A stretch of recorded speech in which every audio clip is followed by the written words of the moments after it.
মাঝে মধ্যে মনে হয় এই পৃথিবীটা সবচেয়ে বেশি অবিচার করে সেই সব মানুষদের সাথে যাদের মন সবচেয়ে নরম।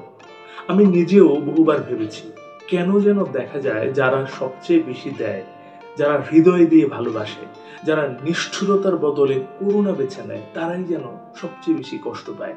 আমি বহুবার এমনটা ঘটতে দেখেছি। যারা হৃদয়ের অন্তঃস্থল থেকে ভালোবাসে তাদের কাঁধেই যেন সব থেকে ভারী বোঝা। তারাই বারবার পাশে দাঁড়ায়, ক্ষমা করে, বিচার না করে শুনে নেয় অন্যের কষ্ট। আর তবুও সবচেয়ে বেশি কষ্ট তাদেরই হয়। এটা কি শুধু আমার অনুভব, নাকি সত্যি এই দুনিয়া গিভারদের জন্য একটু বেশি কঠিন? আমি প্রায় নিজেকে জিজ্ঞেস করি, কেন সেই সব মানুষ যারা কখনো কারো ক্ষতি চায় না, বরং সবসময় ভালো চায়, তারাই এত কষ্ট পায়? ভালোবাসা কি না পাওয়ারই নাম? অন্যের জন্য নিঃস্বার্থ হতে গিয়ে কেন নিজেরাই একসময় শূন্য হয়ে যায়? অথচ আমাদের ভাবা উচিত ছিল স্নেহ, সহানুভূতি, ভালোবাসা এসব তো সৌন্দর্য আর শান্তি বয়ে আনার কথা। তাহলে কেন এইসব গুণই যেন তাদের দুর্বলতা হয়ে দাঁড়ায়? কিন্তু হয়তো এর ভেতরে আরো কিছু আছে। হয়তো গিফাররা কষ্টটা একটু বেশি অনুভব করে, কারণ তারা শুধু নিজের নয়, অন্যদের আবেগও বহন করে। তারা জানে ভেঙে পড়া কাকে বলে, তাই তারা চায় না কেউ সেই ভেঙে পড়ার যন্ত্রণাটা পাক। তাদের কষ্টটা দুর্বলতার পরিচায়ক নয়, বরং তাদের অসীম সহানুভূতির প্রতিচ্ছবি।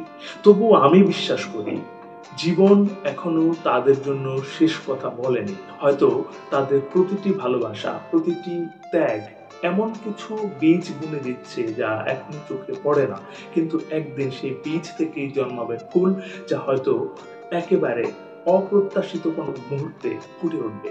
আমি বিশ্বাস করি সৃষ্টিকর্তা তাদের দেখছেন, ইভেন যদি তারা নিজেকে একা ভাবেন।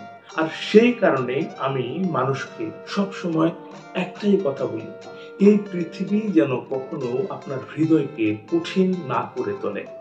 স্নেহবান থাকুন, উদার থাকুন, তবে নিজের সীমানা নির্ধারণ করতেও শিখুন। সবাইকে নয়, শুধু সেই মানুষদের দিন যারা সত্যি পাওয়ার যোগ্য।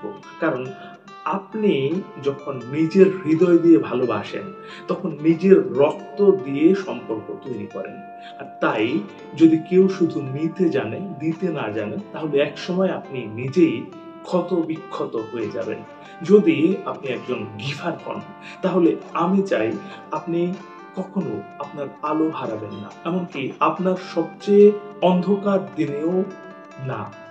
চাই আপনি আপনার হৃদয় খোলা রাখুন, আপনার হাত বাড়িয়ে দিন, এমনকি যখন মনে হয় কেউ দেখছে না তখনও। আর সবচেয়ে বেশি চাই আপনি কখনো যেন আপনার কোমলতাকে দোষ না ভাবেন। এই পৃথিবীটা আপনার মতো মানুষদের জন্যই সুন্দর। তাই দয়া করে অন্যদের ওপর নয়, নিজের ওপর কখনো হাল ছেড়ে দেবেন না। আজকে এখানেই শেষ করছি বন্ধু। তার আগে একটি কথা মনে করিয়ে দিই, এই পৃথিবী তাকেই সম্মান দেয় যে ইউনিক কিছু করতে পারে। আপনি ইউনিক কিছু করুন, ভালো শুনুন, ভালো থাকুন। ধন্যবাদ।